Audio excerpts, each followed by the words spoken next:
জানিয়ে দিব সংবাদ শিরোনাম। শুরুতেই জানিয়ে দিব হাসিনার প্রত্যাবর্তন ঘিরে জল্পনা, নাম আসছে তারেকের। বিস্তারিত থাকছে প্রতিবেদনে। এদিকে দীর্ঘ প্রতীক্ষার পর প্রকাশ্যে ওবায়দুল কাদের। বিস্তারিত থাকছে প্রতিবেদনে। আরও জানিয়ে দিব সক্রিয় রাজনীতিতে থাকার নির্দেশ দিলেন শেখ হাসিনা। বিস্তারিত থাকছে প্রতিবেদনে। এদিকে দল বদলে ফিরছেন হাসিনা, রাজনৈতিক অঙ্গনে গুঞ্জন। বিস্তারিত থাকছে প্রতিবেদনে। আরও জানিয়ে দিব গোপন কল ফাঁসের গুঞ্জন, হাসিনা জামায়াত আমিরকে ঘিরে জল্পনা।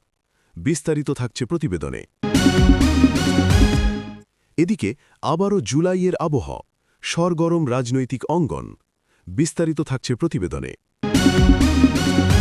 এবং সর্বশেষ জানিয়ে দিব ইউনূসকে নিয়ে নতুন বিতর্ক, আর্থিক ইস্যু সামনে। বিস্তারিত থাকছে প্রতিবেদনে। এতক্ষণ শুনছিলেন সংবাদ শিরোনাম, এবারে বিস্তারিত। তার আগে ভিডিওটি ভালো লাগলে এবং সর্বশেষ আপডেট নিউজ পেতে চ্যানেলটি সাবস্ক্রাইব করুন। ধন্যবাদ।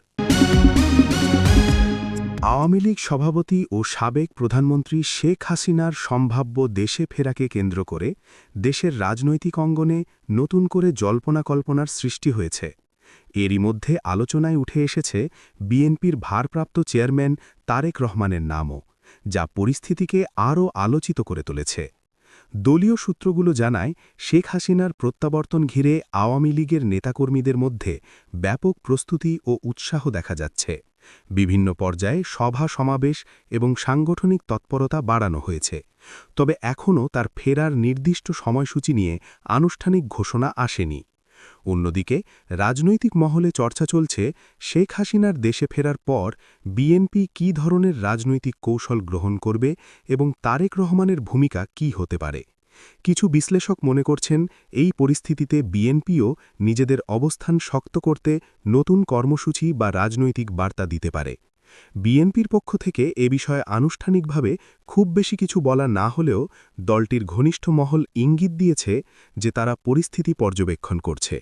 এক নেতা বলেন, দেশের রাজনৈতিক বাস্তবতা বিবেচনা করে আমরা আমাদের অবস্থান নির্ধারণ করব। আওয়ামী লীগের নেতারা বলছেন, শেখ হাসিনার প্রত্যাবর্তন দেশের রাজনৈতিক স্থিতিশীলতার জন্য ইতিবাচক হবে।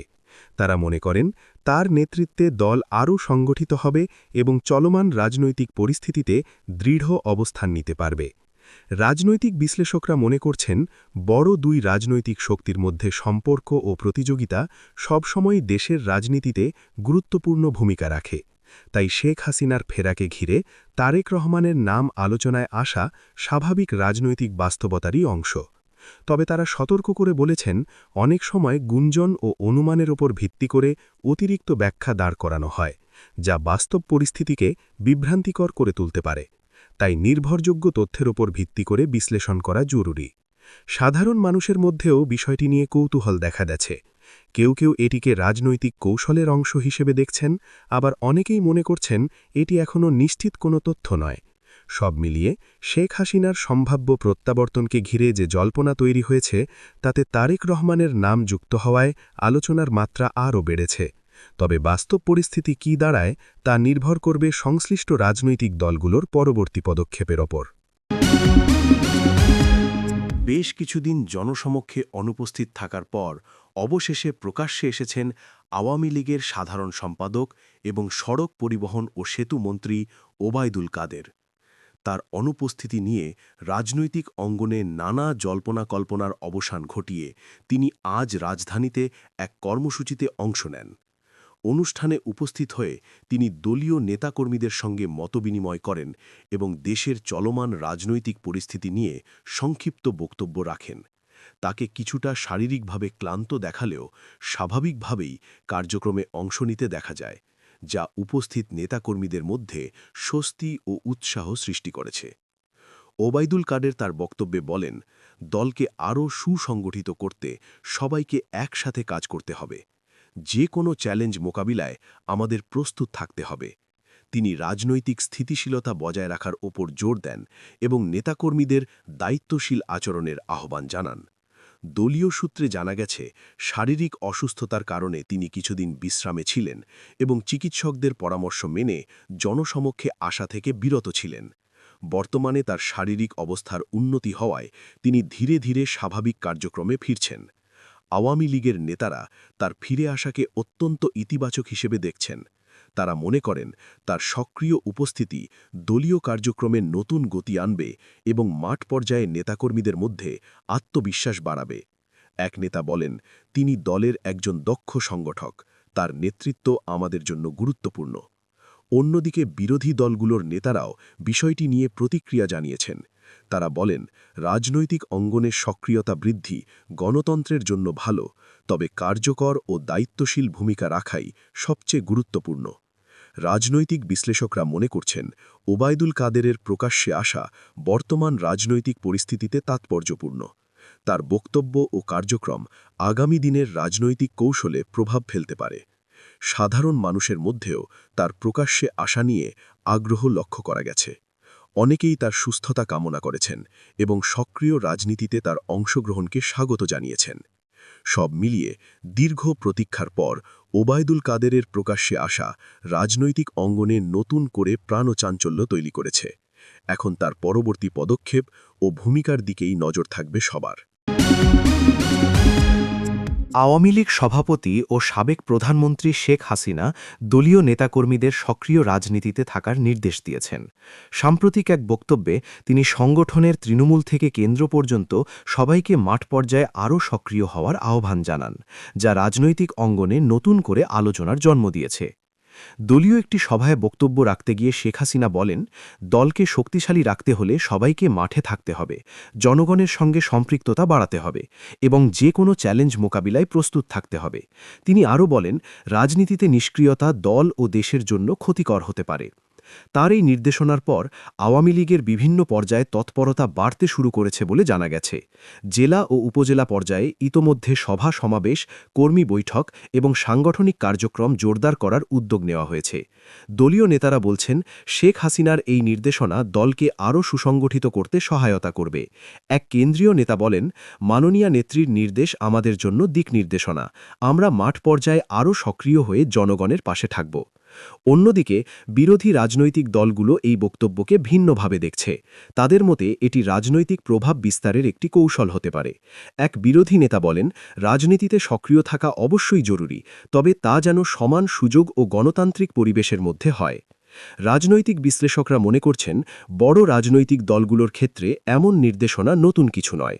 তারা বলেন, নির্বাচনী বা রাজনৈতিক গুরুত্বপূর্ণ সময় সামনে থাকলে দলগুলো নিজেদের সংগঠনকে সক্রিয় রাখার চেষ্টা করে, যা স্বাভাবিক রাজনৈতিক প্রক্রিয়ার অংশ। সাধারণ মানুষের মধ্যেও এ নিয়ে নানা প্রতিক্রিয়া দেখা গেছে। কেউ কেউ এটিকে ইতিবাচক হিসাবে দেখছেন, কারণ এতে রাজনৈতিক সম্পৃক্ততা বাড়তে পারে। আবার অনেকে মনে করছেন, অতিরিক্ত রাজনৈতিক উত্তেজনা যেন সাধারণ মানুষের জীবনে প্রভাব না ফেলে, সেদিকেও নজর রাখা প্রয়োজন। সব মিলিয়ে শেখ হাসিনার সক্রিয় রাজনীতিতে থাকার নির্দেশনা আওয়ামী লীগের সাংগঠনিক কার্যক্রমে নতুন গতি এনেছে। এর প্রভাব আগামী দিনে দেশের রাজনৈতিক পরিস্থিতিতে কিভাবে প্রতিফলিত হয়, তা এখন দেখার বিষয়। আওয়ামী লীগ সভাপতি ও সাবেক প্রধানমন্ত্রী শেখ হাসিনাকে ঘিরে নতুন করে একটি গুঞ্জন ছড়িয়ে পড়েছে, তিনি নাকি দল বদলে ফিরছেন। যদিও এ বিষয়ে কোনো আনুষ্ঠানিক তথ্য বা নিশ্চিত প্রমাণ পাওয়া যায়নি, তবুও রাজনৈতিক অঙ্গনে বিষয়টি নিয়ে ব্যাপক আলোচনা শুরু হয়েছে। দলীয় সূত্রগুলো এমন দাবিকে সরাসরি নাকচ করেছে। আওয়ামী লীগের একাধিক নেতা জানিয়েছেন, শেখ হাসিনা দীর্ঘদিন ধরে দলের নেতৃত্বে আছেন এবং দল বদলের প্রশ্নই ওঠে না। এক কেন্দ্রীয় নেতা বলেন, এটি সম্পূর্ণ ভিত্তিহীন ও বিভ্রান্তিকর গুজব। শেখ হাসিনা আওয়ামী লীগেরই নেতৃত্ব দেবেন, এ নিয়ে কোনো সন্দেহ নেই। অন্যদিকে রাজনৈতিক বিশ্লেষকরা বলছেন, বাংলাদেশের রাজনৈতিক বাস্তবতায় এ ধরনের গুঞ্জন নতুন কিছু নয়। বড় রাজনৈতিক ব্যক্তিত্বদের ঘিরে নানা ধরনের আলোচনা ও অনুমান প্রায়ই দেখা যায়। তারা মনে করেন, বাস্তবসম্মত কোনো ভিত্তি ছাড়া এমন তথ্য দ্রুত ছড়িয়ে পড়লে তা জনমনে বিভ্রান্তি তৈরি করতে পারে। বিরোধী দলগুলোর কিছু নেতাও এ বিষয়ে মন্তব্য করেছেন। কেউ কেউ বিষয়টিকে রাজনৈতিক কৌশল বলে উল্লেখ করেছেন, আবার অনেকে এটিকে নিছক গুজব বলেই মনে করছেন। সামাজিক যোগাযোগ মাধ্যমে বিষয়টি নিয়ে নানা ধরনের পোস্ট ও মন্তব্য দেখা যাচ্ছে। অনেকেই প্রশ্ন তুলছেন, এ ধরনের খবরের উৎস কি এবং এর পেছনে কোনো উদ্দেশ্য রয়েছে কিনা। বিশেষজ্ঞরা সতর্ক করে বলেছেন, যাচাই বাছাই ছাড়া এ ধরনের তথ্য শেয়ার করা থেকে বিরত থাকা উচিত। সাধারণ মানুষের মধ্যেও এ নিয়ে কৌতূহল তৈরি হয়েছে, তবে বেশিরভাগই এটিকে অবিশ্বাস্য হিসাবেই দেখছেন। তাদের মতে, দীর্ঘদিন ধরে একটি দলের নেতৃত্বে থাকা একজন শীর্ষ নেতার হঠাৎ দলবদল করা বাস্তবসম্মত নয়। সব মিলিয়ে শেখ হাসিনাকে ঘিরে দলবদল সংক্রান্ত যে গুঞ্জন তৈরি হয়েছে তা এখনও কোনো নির্ভরযোগ্য তথ্যের ভিত্তিতে প্রতিষ্ঠিত নয়। রাজনৈতিক অঙ্গনে আলোচনা চললেও সংশ্লিষ্টরা এটিকে গুজব হিসেবেই দেখছেন। পরিস্থিতি পরিষ্কার হতে হলে আনুষ্ঠানিক বক্তব্য বা প্রমাণের অপেক্ষাই একমাত্র ভরসা। আওয়ামী লীগ সভাপতি শেখ হাসিনা ও জামায়াতে ইসলামীর আমিরকে ঘিরে একটি কথিত গোপন ফোন কল ফাঁস সংক্রান্ত গুঞ্জন রাজনৈতিক অঙ্গনে নতুন করে আলোচনার জন্ম দিয়েছে। সামাজিক যোগাযোগ মাধ্যমে ছড়িয়ে পড়া এই দাবি নিয়ে তৈরি হয়েছে কৌতূহল, তবে এখনও পর্যন্ত এ বিষয়ে কোনো নির্ভরযোগ্য প্রমাণ বা আনুষ্ঠানিক নিশ্চিতকরণ পাওয়া যায়নি।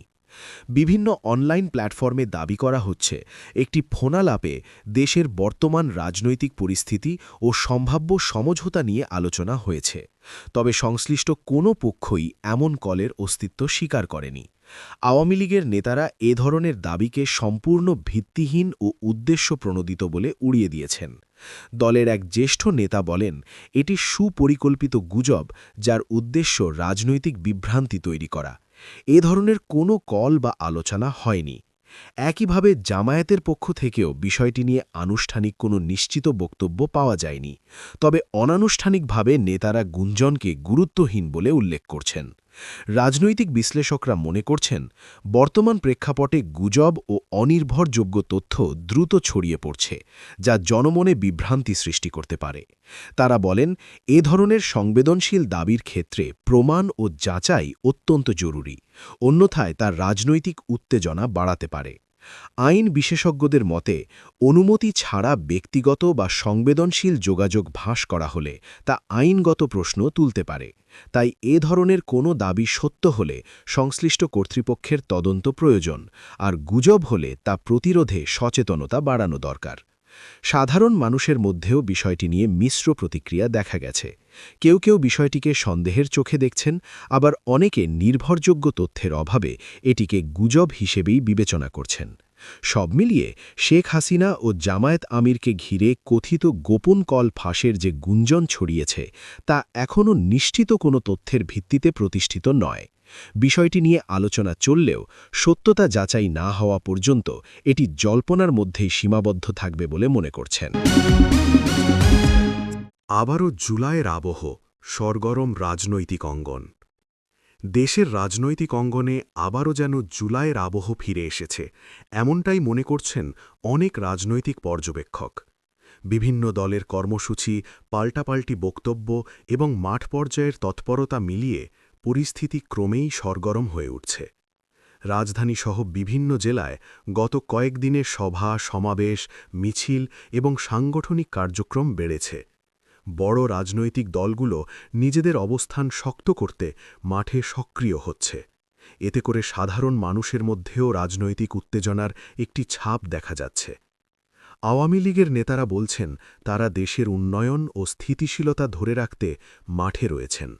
দলটির এক কেন্দ্রীয় নেতা বলেন, গণতান্ত্রিক প্রক্রিয়া বজায় রাখতে আমরা সব সময় সক্রিয় থাকব। কোনো ধরনের অস্থিতিশীলতা সৃষ্টির অপচেষ্টা প্রতিহত করা হবে।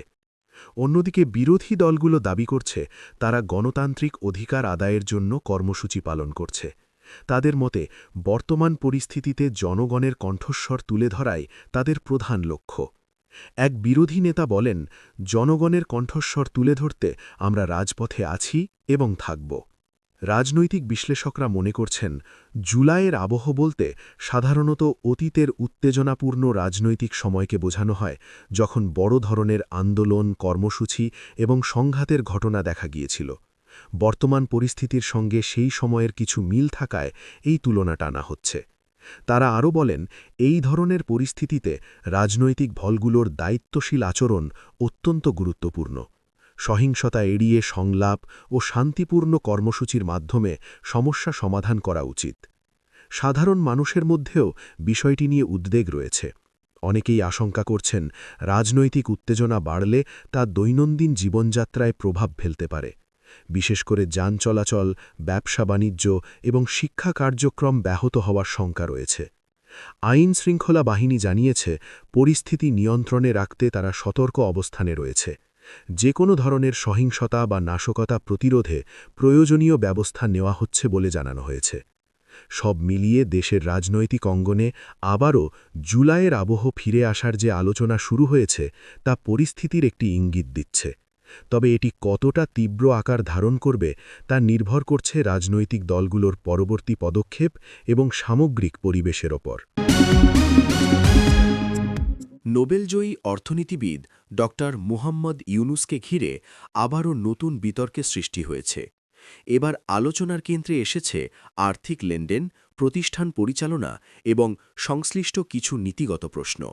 বিষয়টি নিয়ে ইতোমধ্যে রাজনৈতিক অঙ্গন, অর্থনৈতিক মহল এবং সাধারণ মানুষের মধ্যে শুরু হয়েছে ব্যাপক আলোচনা। সংশ্লিষ্ট সূত্রগুলো জানায়, কিছু আর্থিক নথি ও প্রতিবেদন ঘিরে এই বিতর্কের সূত্রপাত। সেখানে নির্দিষ্ট কিছু লেনদেনের স্বচ্ছতা, কর সংক্রান্ত বিষয় এবং প্রাতিষ্ঠানিক সিদ্ধান্ত নিয়ে প্রশ্ন তোলা হয়েছে। যদিও এসব অভিযোগের বিষয়ে এখনও চূড়ান্ত কোনো সরকারি বা বিচারিক সিদ্ধান্ত সামনে আসেনি। ড. ইউনুসের ঘনিষ্ঠ মহল থেকে বলা হয়েছে, এসব অভিযোগ পুরনো এবং বিভিন্ন সময় আদালত ও সংশ্লিষ্ট কর্তৃপক্ষের কাছে ব্যাখ্যা দেওয়া হয়েছে। তাদের দাবি, নতুন করে বিষয়টি সামনে আনা হচ্ছে উদ্দেশ্যপ্রণোদিতভাবে। এক প্রতিনিধি বলেন, সবকিছু আইনি কাঠামোর মধ্যেই হয়েছে এবং প্রয়োজনীয় কাগজপত্র সংশ্লিষ্ট কর্তৃপক্ষের কাছে জমা রয়েছে। অন্যদিকে সমালোচকরা বলছেন, আর্থিক স্বচ্ছতা ও জবাবদিহিতা নিশ্চিত করা যে কোনো প্রতিষ্ঠানের জন্য জরুরি। তারা মনে করেন, অভিযোগগুলো নিরপেক্ষভাবে তদন্ত করা হলে প্রকৃত চিত্র স্পষ্ট হবে। সরকারি সংশ্লিষ্ট ব্যক্তিরা এই বিষয়ে সরাসরি মন্তব্য না করলেও ইঙ্গিত দিয়েছেন, আর্থিক অনিয়মের অভিযোগ উঠলে তা খতিয়ে দেখা স্বাভাবিক প্রক্রিয়ার অংশ। এক কর্মকর্তা বলেন, আইন অনুযায়ী তদন্ত হলে সত্য সামনে আসবে। অর্থনীতিবিদ ও বিশ্লেষকরা বলছেন, ড. ইউনুসের আন্তর্জাতিক খ্যাতি থাকায় তাকে ঘিরে যে কোনো বিতর্ক দ্রুত আলোচনায় আসে। তবে তারা সতর্ক করে বলেন, প্রমাণ ছাড়া কোনো অভিযোগকে সত্য হিসাবে ধরে নেওয়া উচিত নয়। একই সঙ্গে তারা আর্থিক স্বচ্ছতা বজায় রাখার প্রয়োজনীয়তার ওপর গুরুত্বারোপ করেন। সাধারণ মানুষের মধ্যেও এই বিষয়ে মিশ্র প্রতিক্রিয়া দেখা গেছে। কেউ কেউ বিষয়টি নিয়ে উদ্বেগ প্রকাশ করেছেন, আবার অনেকে নিরপেক্ষ তদন্তের মাধ্যমে সত্য উদ্ঘাটনের আহ্বান জানিয়েছেন। সব মিলিয়ে ড. ইউনুসকে ঘিরে আর্থিক ইস্যু সামনে আসায় নতুন করে বিতর্কের সৃষ্টি হয়েছে। অভিযোগ ও পাল্টা ব্যাখ্যার মধ্যেই বিষয়টি এখন আলোচনায় রয়েছে। তদন্ত বা বিচারিক প্রক্রিয়ার অগ্রগতি নির্ধারণ করবে এই ইস্যুর ভবিষ্যৎ কোন দিকে যাবে।